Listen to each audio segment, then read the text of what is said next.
صاحب قبلہ کی آمد ہو رہی. نعرہ تکبیر، نعرہ رسالت، مسلک اعلی حضرت خلیفہ حضور تاج الشریعہ حضور مسیح العلماء.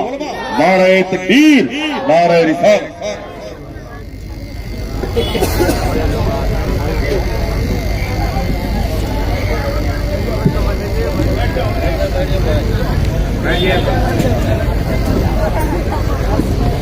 تشریف رکھیں آپ حضرات. استاد الاساتذہ، استاد محترم،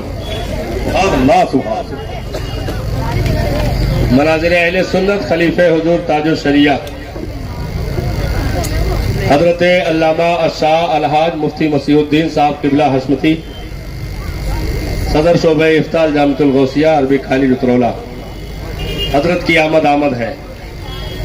میں جو بول رہا ہوں اسی تجوری سے نکلے ہوئے ایک سکے کا نام کمال الدین ہے. زندہ باد. ہمیں فخر ہے کہ ہماری پشت پناہی میں، ہمارے اسلاف میں ایسے لوگ، ایسی ہستیاں، ایسے ماہر فن لوگ موجود ہیں الحمدللہ. اسی لیے ہم لوگ بلا جھجک، بغیر کسی خوف کے الحمدللہ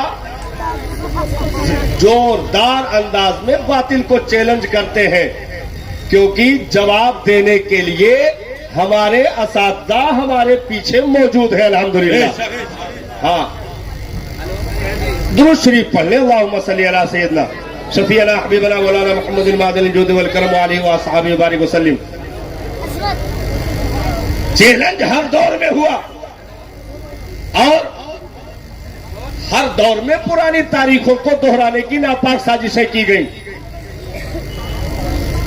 ابو جہل ایک وقت میں دشمنی کر کے خاموش ہو گیا، لیکن ابو جہلی خاموش نہیں ہوئے، آج تک موجود ہے. ابو لہب ایک وقت میں دشمنی کر کے خاموش ہو گیا، لیکن ابو لہبی آج تک موجود ہے. تو ہر دور میں قرآن کے اس تعلیم کو نظر لگانے کی ناپاک سازشیں رچی گئیں. اور کیسے کیسے حملے ہوئے. عقائد پر حملہ الگ کیا گیا، دین پر حملہ الگ کیا گیا، قرآن پر حملہ الگ کیا گیا، قرآن کی آیتوں کو غلط ٹھہرانے کی ناپاک سازشیں رچی گئی. علم مصطفیٰ پر سوال، ذات مصطفیٰ پر اعتراض، اختیارات مصطفیٰ پر اعتراض، الگ الگ حملے ہوئے اور آج بھی ہو رہے ہیں، ہوتے رہیں گے. لیکن آپ تھوڑی دیر کے لیے توجہ، بس 2-4 منٹ.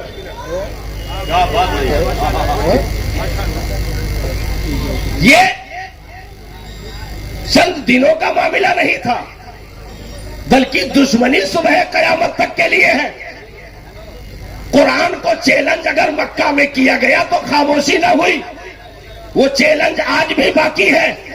لیکن قرآن کا جو جواب وہاں تھا، آج بھی وہی جواب موجود ہے، آج بھی وہی جواب موجود ہے.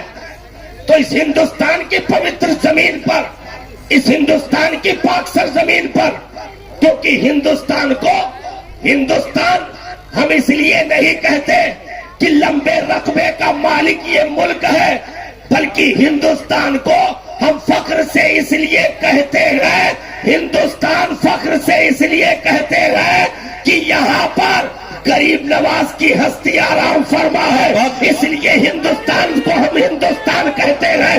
قطب الدین کی ذات یہاں موجود ہے، حضرت محبوب الہی کی شخصیت یہاں موجود ہے. یہاں پر ولیوں، صوفیوں، مجتہدوں، محدثین، مفسرین جتنے بھی آئے، اسلاف کی تاریخوں کو اپنے دامن میں جس نے جذب کیا ہوا ہے، اس پاک مٹی کا نام ہندوستان ہے. اس لیے ہندوستان کل بھی زندہ باد تھا، آج بھی ہے اور ہمیشہ رہے گا. ہر دور میں اس تعلیم کو نظر لگانے کی کوشش کی گئی. مراکز پہ پابندی، مدارس پہ پابندی، مساجد پہ پابندی، اور ان اداروں میں اچھا الگ الگ لالچیں بھی دی گئی، تعلیم کے نام پر، ڈگری کے نام پر، ترقی کے نام پر. تو ہم نے بھی انہی کے پیچھے دوڑ لگا دی، انہی نعروں کے پیچھے دوڑ لگا دی. ہم نے بھی اپنے بچوں کو مدرسوں سے کھینچ کر کے یونیورسٹیوں اور کالجوں کے حوالے کر دیا. ٹائم پر تیار کر کے نہلا دھلا کر کے استری شدہ کپڑے کو بدن پہ ڈال کر کے لنچ باکس پیک کر کے پانی کا باٹل لے کر کے موٹر سائیکل کی ٹنکی پر بٹھا کر کے صبح جو فجر بھی نہ پڑھا ہو وہ دوڑا دوڑا اسکول کے گیٹ تک اپنے بچے کو چھوڑنے جاتا ہے، اور اس کے بعد 11 بجے ریسیو کرنا ہے تو 15 منٹ پہلے وہاں کھڑا رہتا ہے. لیکن ہم نے ان لوگوں کا چندہ رسید ممبئی میں یا کسی بھی شہر میں رمضان میں کرتے نہیں دیکھا. مہنگی بسیں بھی چلی، اے سی بھی لگی ہوئی، قیمتی آفسیں بنی ہوئی، ان کی رسیدیں کرتے ہوئے نہیں دیکھی.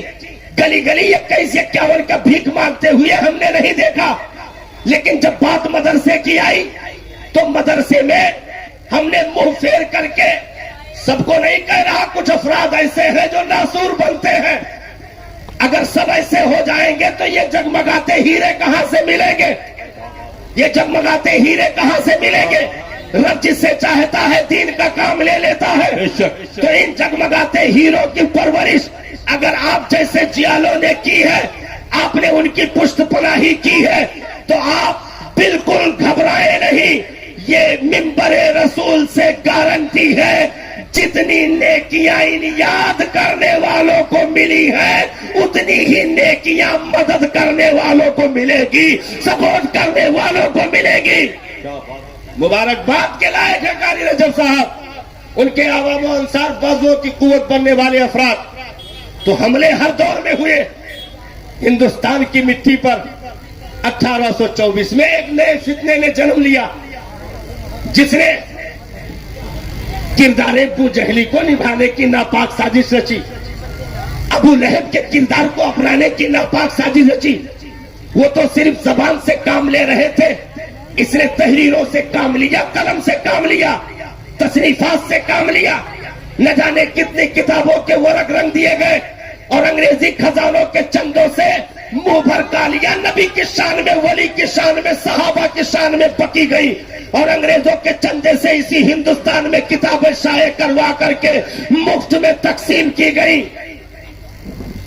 الگ الگ شہروں کا انتخاب ہوا.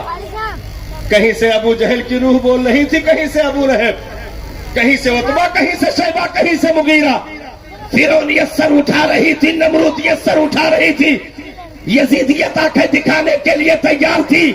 لیکن رب نے کرم فرمایا، اسی ہندوستان کی مٹی پر، اسی مقدس سرزمین پر جہاں سے مصطفیٰ جانے رحمت کو وفا کی خوشبو آئی، وہ پاک ہندوستان، وہ پوتر ہندوستان، وہ امر ہندوستان، وہ ایسا ہندوستان جس کے لیے مصطفیٰ نے اپنے لاڈلے بیٹے کو اجمیر معلیٰ کی زمین عطا کر کے تبلیغ دین کے لیے بھیجا. ایسا ہندوستان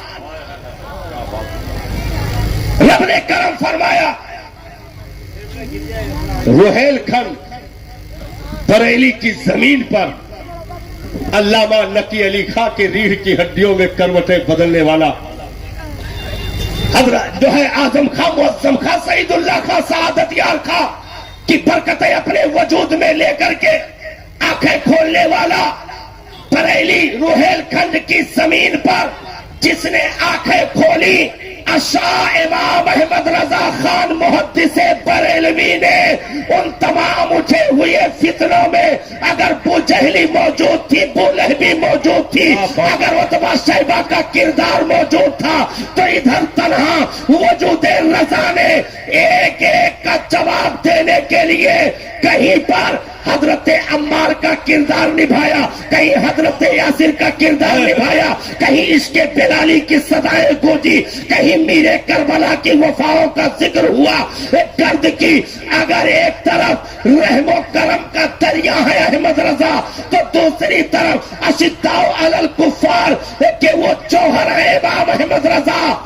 اعلی حضرت نے خود لکھا، میں شہد کی وہ مکھی ہوں جس کے ڈنک کا بھی جواب نہیں ہے، جس کے شہد کا بھی جواب نہیں ہے.